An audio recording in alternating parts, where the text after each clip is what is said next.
Hello বন্ধুরা, ঢেলে ফোড়ন চ্যানেলে তোমাদের স্বাগত। আমি আজকে রান্না করে দেখাবো আলু আর সয়াবিনের রসা।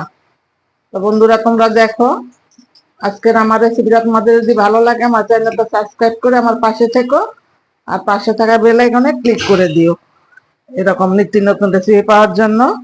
তো দেখো আমি এখানে 400-র মতো সয়াবিন নিয়েছি। সয়াবিন গুলি আমি গরম জল দিয়ে খুব ভালো করে চিপে চিপে আমি ধুয়ে নিয়েছি, ধুয়েও একদম ভালো করে চিপটিয়ে নিয়েছি যে একটু জল না থাকে। আর যতটা ভালো করে ধুয়ে নেবে খেতে কিন্তু ততটাই টেস্ট হবে। আর আমি তিনটা আলু কেটে নিয়েছি। তা আমি এইবার কড়াইতে কিছুটা তেল দিয়ে দেব। তেল দিয়ে আলুগুলো আমি ভেজে নেব। এবার আমি দিয়ে দেব কেটে ধুয়ে রাখা আলু। বন্ধুরা, তোমরা প্রথম থেকে লাস্ট অব্দি ভিডিওটা দেখো, তোমাদের নিশ্চয়ই আজকের রেসিপিটা ভালো লাগবে। সম্পূর্ণ নিরামিষ রেসিপি, খেতে তো দুর্দান্ত হয়। আমি আলুগুলি ভেজে নিয়ে তারপর আবার তোমাদের দেখাচ্ছি। দেখো আলুগুলো লাল লাল করে ভাজা হয়ে গেছে। আর আলুগুলো আলাদা করে ভেজে নেওয়ার কোনো প্রয়োজন পড়ে না, এইভাবেই ভেজে নেবে।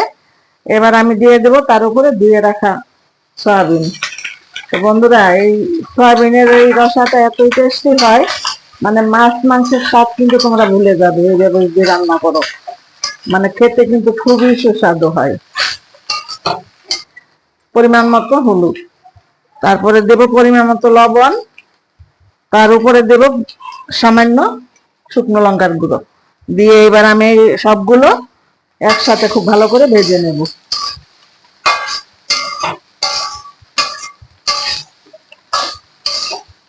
সম্পূর্ণই নিরামিষ এই রেসিপি, তোমরা বাড়িতে একবার হলো করে দেখতে পারো, খেতে কিন্তু দুর্দান্ত হয়। আর দেখো এখানে আমি মশলা নিয়েছি এই চামচ মেপে 1.5 চামচ গোটা জিরে, 1 চামচ গোটা ধনে, আর 1.5 ইঞ্চির মতো আদা আমি নিয়ে শিলে বেটে নিয়েছি। আর এইখানে আমি কাঁচা লঙ্কা থেতে করে পেস্ট করে নিয়েছি। আর দিয়ে দেব 1 চামচের মতো আমি হলুদের গুঁড়ো। এটার 1 চামচের মতো হলুদের গুঁড়ো দিয়ে আমি সব মিশিয়ে নেব।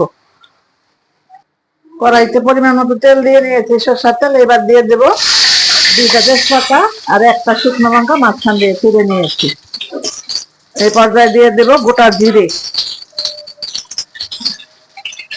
তারপরে এই যে মশলাটা মিক্স করে রেখেছি মশলাটা দিয়ে দেবো। এবার আমি বাটিটা ধুয়ে একটু জল দিয়ে দেব।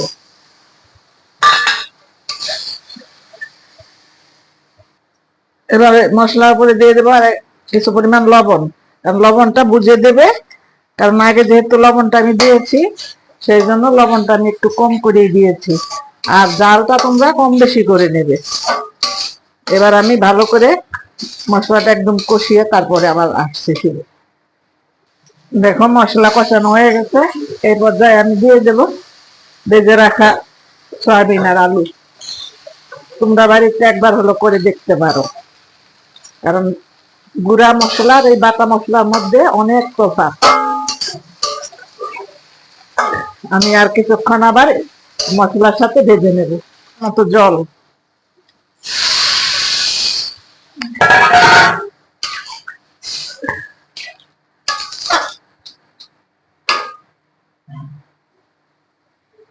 দেখো আমার আলু আর সয়াবিনের রসা একদমই রেডি।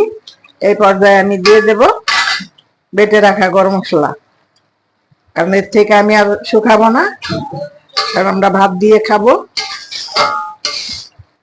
এরকম নামালেই মোটামুটি একদম নরমালে চলে আসবে। তো বন্ধুরা, তোমরা সবাই ভালো থাকবে, সুস্থ থাকবে। দেখা হবে আবার অন্য কোনো রেসিপিতে। আর ভালো লাগলে কিন্তু অবশ্যই আমারে কমেন্টসের মাধ্যমে তোমরা জানিয়ে দিও। আর সবসময় আমার পাশে থেকো। ধন্যবাদ।